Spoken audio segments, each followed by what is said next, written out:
All right, now occasionally, let me clear the screen.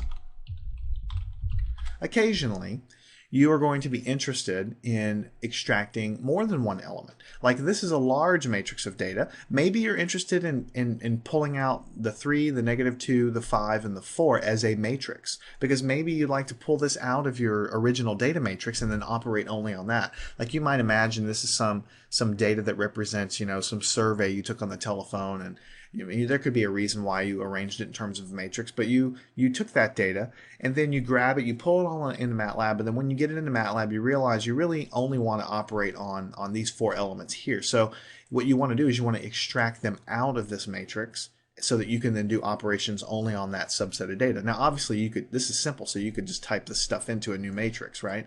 But you don't want to do that. What if your matrix is 100 elements, 100 columns by 100 rows, and you want to extract 25 rows and 25 columns? So you don't want to type that stuff in. You want to be able to do it automatically, right? So the way you do it, remember, in terms of vectors, when we did, let me show you real quick, test vector. This is the vector we're using as a test. When you want to extract a range, you just go 2, 5 or something like that, or 2:5. The colon means a range, basically, is what it means. So elements 2, 3, 4, and 5. And when you hit enter here, then it basically pulls that all back to you here. So let me pull that back. There's test matrix. So the way you do it here is, if I want to extract these 4 central elements there, then I need to tell it rows 2 through 3. That's what that means. Rows 2 through 3. This is rows 2 and 3, comma, columns 2 through 3. So remember, everything when you extract elements from a matrix is rows, comma, columns. So this is the rows, this is the columns. The colons tell it rows 2 to 3. That's these guys. The columns tell it columns 2 to 3.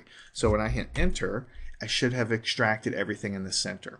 And in fact, this is, you can see the way it's arranged. It looks like a sub-matrix, and it actually is. I could say sub-matrix equals test matrix, parentheses, 2, 2:3, 2:3. Colon like this. So I extract those elements and I set it equal to a new vector, a new matrix that I have. So now I have something called submatrix created, and I can go and do all kinds of analysis on submatrix. And this is a full-blown matrix. I've assigned those elements to this. So if I want, the second element there, I can do 2, 2, second row, second column. I should get that 4 back, and there you go. So you see, anytime you see a spacing like this, it's in matrix format, and you can extract elements out of that. So let me pull up test matrix one more time and give you another example, because it's really important that you understand how to extract elements from a matrix. So originally we were wanting to extract these central 4. Let's say I want to extract this row, and this row, like these kind of like this lower right hand quadrant. I want all of that data right there. Okay, so the way I want to do it is I want rows and columns. So in terms of rows, I want rows 2 through 4, and I want columns 2 through 4, right? So I want rows 2 through 4, columns 2 through 4. Okay, and I have received back everything that I wanted. This submatrix of data down here is what was returned to me. And of course, I could assign that to a new variable, and I could manipulate it. I could do all kinds of calculations with the submatrix. Right now, we're just teaching you how to extract data using the MATLAB syntax, which is what we have here. If I change it, so it's instead of 2 to 4, 2 to 3, then we get a smaller matrix back. This is looking at the original test matrix. This is rows 2 through 4. So this is rows 2, 3, and 4. But for columns, it's only columns 2 and 3. So this is columns 2 and 3, 2 and 3, 2 and 3. And that's what's returned to us there. So you have a lot of power in terms of what you can extract there. Now, at this point, we've learned how to enter matrices and create them. We've learned how to extract elements from them, some of the most important things that we have. Now, I want to show you an alternate way to basically create a matrix if you have the need. Let's say you would like to create a matrix, and you can type it all in, but for whatever reason you don't want to type it in. Maybe it's a lot of numbers, Maybe you don't want to, you know, maybe you don't want to open up a bracket and just, start typing in a bunch of stuff here. Maybe that's cumbersome to you for whatever reason for the matrix that you have. What you could do, I could make a variable called, let's say, another matrix. Let me make it easier to read. Another matrix. I could just set it equal to anything I want. And if I look over here, another matrix is a variable that's created as a value of 1. Everything else here is a matrix. You can see the values here, and you can sort of tell at a glance that these are all matrices or vectors, right? But this thing I created called another matrix just has a value of 1, so it's just a variable. But if I double-click this guy, then it's going to open up this editor that I showed you briefly. It's called a variable editor. I showed you briefly several sections ago that you had this sort of spreadsheet built into MATLAB. So it has a value of 1 here, and before we do anything, I'll just let you open up test matrix, right? We'll open this guy up. You can see the matrix that we've been using in there. So the value of the matrix, whatever the current value is what is stored there, and you can see there, you can move around with the arrow keys, you can go highlight everything, and you can actually make changes in here as well. But if you just create this guy, just any variable, and you double click on it, it'll have the single value. Now if you want to make this into a matrix, I can type a 5 here, I can go over and type 6 there, I can make this a -17, I can do whatever I want, and then I can just, it tries to pre-fill in whatever it thinks the dimensions of the thing is going to be. So I have a matrix here, 10, 0, let's do it 10, 0, 1, 0, something like that. So here's a matrix I've input here, and whenever I close this guy off with this little arrow here, that is the new value. Now another matrix is not just a value, it says 3 by 4 double. That means it's 3 rows and basically 4 columns. So now if I type in another matrix and hit enter, this is what's in there. So I guess the bottom line is you have 2 ways of entering matrices in the recent versions of MATLAB.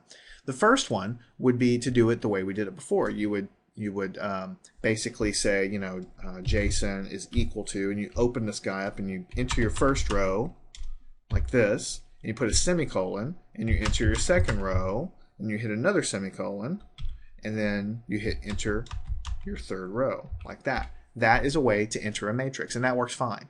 But if you want, you can create a little variable. You can go over here, and so in this case we just created JSON. You can double click it and you can enter the values, and if you decide, oh, I want to add another row for some reason, I forgot to do that, then I can put this guy here, -1 or whatever, and then whenever I go back, everything is changed. Okay, so everything's updated.